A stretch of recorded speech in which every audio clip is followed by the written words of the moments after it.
So আজকে হচ্ছে জানুয়ারি মাসের ১ তারিখ, মানে ২০২৫ সালের ১ তারিখ। তো আজকে থেকে বছর শুরু হচ্ছে। তো আজকে আমার এক ফ্রেন্ডের সাথে একটা মর্মান্তিক ঘটনা ঘটে গেছে, যেটা মানে আমি শেয়ার না করে আসলে থাকতেই পারছিলাম না। তো ঘটনাটি হচ্ছে, সে একটা মেয়েকে অনেকদিন যাবৎ পছন্দ করতো। তো মেয়েটাকে মানে বলতে পারতেছিল না, বা অনেকদিন ধরে বলতেছে না।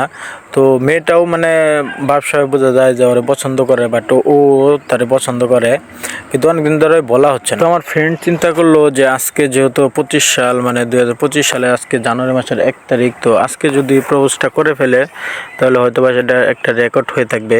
তো সে মানে যেই বাবা সেই কাজ। তো আজকে সকালবেলা সে মেয়েটার সাথে দেখা করে এবং মেয়েটাকে প্রপোজ করে ফেলে। এখন প্রপোজ করার পর মেয়েটা বলতেছে, ভাইয়া আমি তো আসলে রিলেশনে আছি, আপনার সাথে রিলেশনে যেতে পারবো না। তো এইটা শোনার পর মানে তার মাথার উপর মনে হচ্ছে যে আকাশ ভেঙে পড়লো। আর আমরা তো মজা নিতে নিতে মানে শেষ ওর সাথে। তো সে মেয়েটাকে অনেকদিন ধরেই পছন্দ করছিল, আর মানে অনেকদিন যাবৎ সে প্রপোজ করছে না।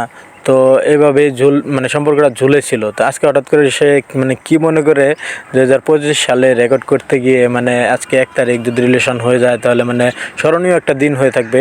তো এইভাবে সে প্রপোজ করে ফেলে এবং মানে এই স্মরণীয় দিনে একটি বাঁশ সে খেয়ে যায়।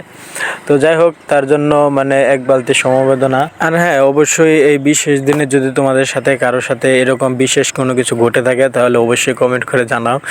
মানে বছর শুরু হতে না হতে মানে 24 সাল তো বাঁশ খাইতে খাইতে গেছেই, এবং 25 সালের শুরুটা যাদের বাঁশ দিয়ে শুরু হচ্ছে তারা কি কি বাঁশ খাচ্ছ বা কি কি বাঁশ খাওয়ার জন্য রেডি হচ্ছ সেটা কমেন্ট করে জানাও। বাই দ্য ওয়ে, আমারও কিন্তু মানে 24 সালের মতো 25 সাল বাঁশ দিয়ে শুরু হয়েছে, সেটা অন্য ভিডিওতে শেয়ার করব। তো তোমাদের লাইফে কার কার 25 সাল বাঁশ খেয়ে শুরু হয়েছে তোমরা আসলে শেয়ার করে জানাও।